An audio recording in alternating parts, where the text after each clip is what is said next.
Hello നമസ്കാരം. എല്ലാവർക്കും പുതിയൊരു വീഡിയോയിലേക്ക് സ്വാഗതം. ഇപ്പോൾ ബിഗ് ബോസ് അഗ്നിപരീക്ഷ തുടങ്ങിയിട്ട് ഇപ്പോൾ കുറച്ച് ദിവസങ്ങളായി. അപ്പോൾ അതിൽ നിങ്ങളുടെ അഭിപ്രായം എന്താണ്? എന്നെ സംബന്ധിച്ച് ഞാൻ പറയാം, എനിക്കത് വളരെ ശോകമായിട്ടാണ് തോന്നുന്നത്. അതുപോലെ തന്നെ ജഡ്ജസിനെ കുറിച്ചുള്ള അഭിപ്രായവും മറ്റ് മത്സരാർത്ഥികളെക്കുറിച്ചും ഒക്കെ എന്താണ് നിങ്ങളുടെ അഭിപ്രായം? കാരണം സാധാരണക്കാരുടെ തിരഞ്ഞെടുക്കാനായിട്ടുള്ള ഒരു ഷോയാണെന്ന് പറയും. പക്ഷേ അതിൽ എത്ര സാധാരണക്കാരുണ്ട്? കാരണം മുൻകാല സീസണുകളിൽ വന്ന സാധാരണക്കാർ സാധാരണക്കാരല്ല എന്ന് പറഞ്ഞുകൊണ്ട് വാദിച്ച കുറേ ആൾക്കാരുണ്ട്. എന്നാൽ അയാൾ സാധാരണക്കാരനല്ലായിരുന്നു, അയാൾ സോഷ്യൽ മീഡിയയിൽ വന്നിട്ടുണ്ട്, അത് ടി വി പ്രോഗ്രാമിൽ പങ്കെടുത്തു. ഇതിൽ പലരും അങ്ങനെയുള്ള ആൾക്കാരാണ്.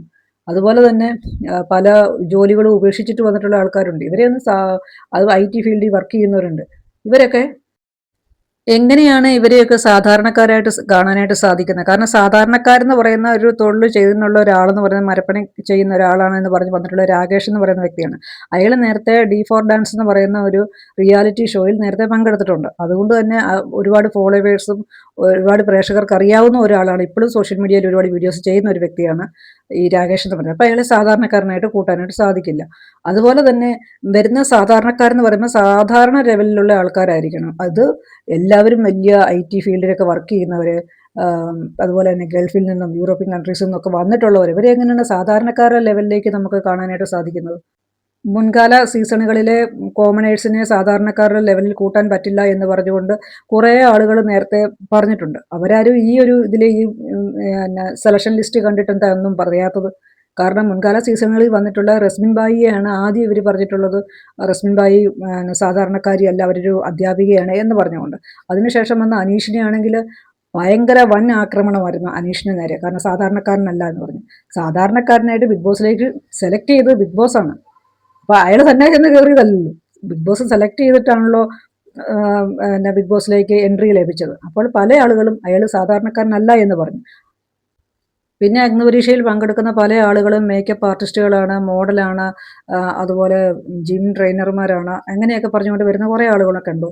അതുപോലെ തന്നെ വളരെ നല്ല പ്രൊഫഷണലായിട്ട് നല്ല രീതിയിൽ ജോലി ചെയ്യുന്ന അവരെയൊക്കെ എങ്ങനെയാണ് നമുക്ക് സാധാരണക്കാരായിട്ട് കൂട്ടാനായിട്ട് സാധിക്കുന്നത്? ഈ മരപ്പണി ചെയ്യുന്നതെന്ന് പറയുന്നത് സാധാ തൊഴിലാണ്, അതിലൊക്കെ. പക്ഷേ അയാളൊരു സെലിബ്രിറ്റി ലെവലിലുള്ള ഒരാളാണ്. കാരണം അയാളെ ഒരുപാട് ആൾക്കാർ അറിയുന്ന ഒരാളാണ്. അല്ലെങ്കിൽ സാധാരണക്കാരെന്ന് പറയുന്നത് ഇപ്പോൾ ആംബുലൻസ് ഓടിക്കുന്ന ആൾ, ഡ്രൈവർമാർ, ഓട്ടോക്കാർ, അങ്ങനെ സാധാ തൊഴിൽ ചെയ്ത് ജീവിക്കുന്ന ആൾക്കാരെ നമുക്ക് അങ്ങനെയാണെന്നുണ്ടെങ്കിൽ സാധാരണക്കാരെന്ന് കാണാനായിട്ട് സാധിക്കുകയുള്ളൂ. കാരണം മുൻകാല സീസണുകളിൽ ഇങ്ങനെയാണ് വിമർശനം ഉണ്ടായിട്ടുള്ളത്.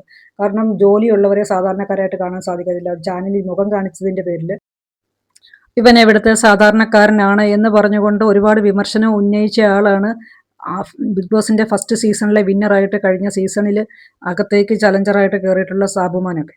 അപ്പോൾ അനീഷിനെതിരെ ഒരുപാട് വിമർശനങ്ങൾ പറഞ്ഞിരുന്നു, അയാൾ സാധാരണക്കാരനല്ല എന്ന് പറഞ്ഞുകൊണ്ട്. അപ്പം അങ്ങനെ വെച്ച് നോക്കുകയാണെങ്കിൽ ഇപ്പോൾ ഇവിടെ വന്നിരിക്കുന്ന ഭൂരിഭാഗം ആൾക്കാരും സാധാരണക്കാരല്ല എന്ന് വേണം പറയാനായിട്ട്. ഭൂരിഭാഗം എന്ന് പറഞ്ഞു കഴിഞ്ഞാൽ 40 പേരിലൊരു 35 പേരോളം നമുക്ക് സാധാരണക്കാരായിട്ട് കൂട്ടാൻ പറ്റാത്ത ആളുകൾ തന്നെയാണ്. അതുപോലെ തന്നെ ജഡ്ജസിൻ്റെ കാര്യമാണ് എടുത്ത് പറയാനായിട്ടുള്ളത്. ജഡ്ജസ് പലർക്കും, ചിലർക്ക് മാത്രം സംസാരിക്കാൻ അവസരം കൊടുക്കുന്നു. അതുപോലെ ചിലർ സംസാരിച്ചാൽ എന്ത് പറഞ്ഞാലും അതൊരു അധിക ധിക്കാരമായിട്ട് അവർ കാണുന്നില്ല. ചിലർക്ക് ഒരുപാട് പരിഗണനകൾ കൊടുക്കുന്നു. ചിലരെന്തെങ്കിലും സംസാരിക്കാൻ ശ്രമിച്ചു കഴിഞ്ഞു കഴിഞ്ഞാൽ ഇനി മിണ്ടരുത് എന്ന് പറഞ്ഞുകൊണ്ട് അവരെ ഉടനെ ഔട്ട് ഹൗസിലേക്ക് വിടുന്നു, ഡേഞ്ചർ സോണിലേക്ക് ആക്കുന്നു. അങ്ങനെയൊക്കെയുള്ള നിലപാടുകൾ സ്വീകരിക്കുക. പ്രത്യേകിച്ച് അത് രഞ്ജിനിയുടെ ഭാഗത്തു നിന്നാണ് കൂടുതലായിട്ട് തോന്നിയിട്ടുള്ളത്. കാരണം രഞ്ജിനി എന്തോ ജഡ്ജ് എന്നുള്ള രീതിയിൽ അവരെന്തോ ഭയങ്കര ആറ്റിറ്റ്യൂഡ് ഇട്ടിരിക്കുന്നതായിട്ട് തോന്നുന്നു. പിന്നെ ഒരു റിയാസ് എന്തൊക്കെയോ കഥകളി മുദ്രകൾ കാണിച്ച് എന്തൊക്കെയോ നമുക്ക് അംഗീകരിക്കാനായിട്ട് പറ്റാത്ത രീതിയിലൊക്കെയുള്ള ഒരു സമീപനങ്ങളാണ് റിയാസും രഞ്ജിനിയും കാണിക്കുന്നത്. അതുപോലെ തന്നെ അഖിൽമാരാരെ സംബന്ധിച്ചിടത്തോളം അയാൾ വെളിയിൽ എങ്ങനെയാണ് എന്ന് നമുക്കറിയത്തില്ല. പക്ഷേ ബിഗ് ബോസിൻ്റെ ഒരു നല്ല മെറ്റീരിയൽ ആയിരുന്നു അയാൾ ബിഗ് ബോസ് അയാളുടെ സീസണിൽ. അതുപോലെ തന്നെ ജഡ്ജ് എന്നുള്ള രീതിയിൽ കുറച്ചൊക്കെ വകതിരിവോടെ പെരുമാറുന്നത് അഖിലാണ്. ആദ്യത്തെ എപ്പിസോഡിൽ തന്നെ അഖിൽ പറയുന്നുണ്ട്, ഗെയിം ജയിക്കുന്നതിലൊന്നും അല്ല കാര്യം, കാരണം നാക്ക് വേണമെന്നുള്ളത്. കാരണം അത് മത്സരാർത്ഥികൾക്ക് ഒരു പാഠം തന്നെയാണ്. കാരണം മുൻകാല സീസണുകളിലേക്ക് നോക്കിയാൽ അറിയാം എത്ര ഗെയിം ജയിച്ചിട്ടുള്ളവരാണ് വിന്നറായിട്ടുള്ളത്. കഴിഞ്ഞ സീസണിൽ വിന്നറായിട്ടുള്ള അനു എത്ര ഗെയിം ജയിച്ചിട്ടുണ്ട്. അതുപോലെ തന്നെ അതിന് മുമ്പ് ജിൻഡോ പിന്നെ ടാസ്കുകൾ ചെയ്യാറ്. അതിന് അങ്ങനെ മുമ്പോട്ട് നോക്കിക്കഴിഞ്ഞ് കഴിഞ്ഞാൽ ഒരുപാട് പ്രേക്ഷക പിന്തുണ കിട്ടിയിട്ടുള്ള ആളുകളൊന്നും നാക്കിൻ്റെ ബലത്തിലാണ് അവർക്കൊക്കെ കൂടുതൽ പ്രേക്ഷക പിന്തുണ കിട്ടിയിട്ടുള്ളത്. കാരണം ഗെയിം ജയിച്ചിട്ടല്ല. കാരണം റോബിന് ഭയങ്കര പ്രേക്ഷക പിന്തുണയായിരുന്നു. ഏത് ഗെയിമാണ് അയാൾ ജയിച്ചിട്ടുള്ളത്? അയാളെ കൊണ്ടൊരു ഗെയിം ചെയ്യാൻ കൊള്ളില്ലായിരുന്നു. കാരണം എന്തൊക്കെയോ ഇങ്ങനെ പറഞ്ഞ് കുറേ പ്രേക്ഷകരെ അയാൾ നേടിയതാണ്. അല്ലാതെ അയാളൊരു ഫിസിക്കൽ ടാസ്ക് ആയാലും ഒന്നും ചെയ്തിട്ടില്ല. അഖിൽ അങ്ങനെ പറഞ്ഞ ഉടനെ രഞ്ജിനി പറയുന്ന ഒരു കാര്യം എന്ന് പറഞ്ഞു കഴിഞ്ഞാൽ, ഇലക്ഷനിൽ തോറ്റു, ബിഗ് ബോസിൽ ജയിച്ചു എന്നുള്ള ഇലക്ഷനിൽ തോറ്റു എന്ന്. കാരണം അയാൾ പുറത്തുള്ള കാര്യത്തെക്കുറിച്ച് എന്തിനാണ് സംസാരിക്കുന്നത്? അയാൾ ബിഗ് ബോസിൽ എന്താണ്? കാരണം ബിഗ് ബോസിലേക്ക് കടന്നു വരാനുള്ള മത്സരാർത്ഥികൾ ശ്രദ്ധിക്കേണ്ട കാര്യങ്ങളൊക്കെ അയാൾ ചെറിയ ടിപ്സായിട്ട് പറഞ്ഞു കൊടുക്കും. കാരണം ഈ 3 അയാൾ മാത്രമാണ് ഒരു വിന്നറായത്. മറ്റുള്ള 2 പേരെയും പ്രേക്ഷകർ അംഗീകരിക്കാത്ത ആളുകളാണ്. കാരണം റിയാസ് ലാസ്റ്റ് നിമിഷം പ്രേക്ഷകരുടെ ഒരുപാട് എതിരും ഉണ്ടായിരുന്നു, ഒരുപാട് സപ്പോർട്ടും റിയാസിന് കിട്ടിയിട്ടുണ്ട്, ഒരു ഗെയിം ചേഞ്ചറായിട്ടൊക്കെ വന്നതുകൊണ്ട്. അതുപോലെ രഞ്ജിനി 62ാമത്തെ എപ്പിസോഡിൽ പ്രേക്ഷകർ പുറത്താക്കിയ ഒരു വ്യക്തിയാണ്. ആ വ്യക്തിയാണ് അഖിലിനോട് ഇങ്ങനെ പറയുന്നത്. കാരണം ഞാൻ അഖിലിനെ എല്ലാ കാര്യങ്ങളിലൊന്നും അംഗീകരിക്കുന്ന ആളൊന്നുമല്ല, പക്ഷെ ബിഗ് ബോസ് ഗെയിമർ എന്നുള്ള രീതിയിൽ അഖിൽ നല്ലൊരാളാണ്. പിന്നെ 3 ജഡ്ജസിനെ നോക്കിക്കഴിഞ്ഞാൽ രഞ്ജിനിയുടെ പല ആറ്റിറ്റ്യൂഡും നമുക്ക് ഒരു സുഖമായിട്ട് തോന്നുന്നില്ല. കാരണം ഒരു ഷോയിലേക്ക് കയറി വരുമ്പോഴത്തേക്കിനും അവർക്ക് ആദ്യം ഒരു ക്യാമറയെ ഫേസ് ചെയ്യാനും ഓഡിയൻസിനെ ഫേസ് ചെയ്യാനായിട്ടൊക്കെ ഓഡിയൻസിനെ അല്ല, അത്രയും പേരുടെ മുമ്പിൽ നിന്നുകൊണ്ടാണ്, ഓഡിയൻസ് ഇല്ലെങ്കിൽ അത്രയും ക്രൂവിൻ്റെ മുമ്പിൽ നിന്നുകൊണ്ടാണ് പെർഫോം ചെയ്യേണ്ടി വരുന്നത്. അപ്പോൾ ഒരു സ്വാഭാവികമായിട്ടൊരു ടെൻഷനൊക്കെ കാണും. അപ്പോൾ അതിലേക്ക് അവർക്കൊരു മോട്ടിവേറ്റ് ചെയ്ത് കൊടുക്കുന്നതിന് പകരം അങ്ങ് ഭയങ്കര റഫായിട്ട് പെരുമാറുന്ന തോന്നും. ഓക്കെ, ജഡ്ജസിന് ചിലപ്പോൾ അവരുടേതായ പാറ്റേൺ കാണുമായിരിക്കും, പക്ഷെ അതൊരു 2-3 എപ്പിസോഡിന് ശേഷമാണെന്നുണ്ടെങ്കിൽ ഓക്കെ.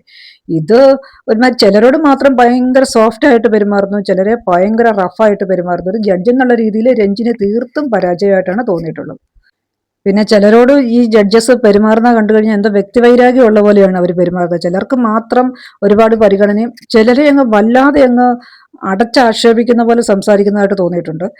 അതിൽ കുറച്ചൊരു മയമുള്ളത് അഖിലിന് മാത്രമേ ഉള്ളൂ. അതുകൊണ്ടാണ് ഞാൻ അഖിലിൻ്റെ പേര് എടുത്ത് പറഞ്ഞത്. അപ്പോൾ നല്ല മത്സരാർത്ഥികളെ ബിഗ് ബോസിലേക്ക് തിരഞ്ഞെടുക്കാനായിട്ട് അവർക്ക് സാധിക്കട്ടെ. കാരണം ഈ ഷോയുടെ ഗതി തന്നെ നിർണ്ണയിക്കാൻ സാധിക്കുന്നവരാണ് ഈ അഗ്നിപരീക്ഷയിലൂടെ ഷോയിലേക്ക് കടന്നു വരുന്നവർ. അപ്പോൾ അതിനുള്ള കഴിവുള്ളവരായിരിക്കട്ടെ. കാരണം ഇപ്പോൾ തന്നെ ചിലർക്കൊക്കെ കാന്താരിമാരുടെ സപ്പോർട്ടൊക്കെ വരുന്നതായിട്ട് കണ്ടിട്ടുണ്ട്. വെറുതെ വാഴയെ നട്ട് വളർത്തരുത് എന്നാണ് പറയാനുള്ളത്. കണ്ടന്റ് കൊടുക്കുന്നവരാണെങ്കിൽ ഓക്കെ, ഇപ്പോഴേ ചുമ്മാ അനാവശ്യമായിട്ട് സപ്പോർട്ട് ചെയ്തിട്ട് സീസൺ 6 ഒന്നും ആവർത്തിക്കരുത്. പിന്നെ ഷോയെക്കുറിച്ച് മൊത്തത്തിൽ പറഞ്ഞു കഴിഞ്ഞാൽ ചില സമയങ്ങളിലൊക്കെ വളരെ ശോകമായിട്ട് തോന്നുന്നു. കണ്ടിരിക്കുമ്പോഴത്തേക്ക് നമുക്ക് ബോറായിട്ടൊക്കെ തോന്നുന്നുണ്ട്.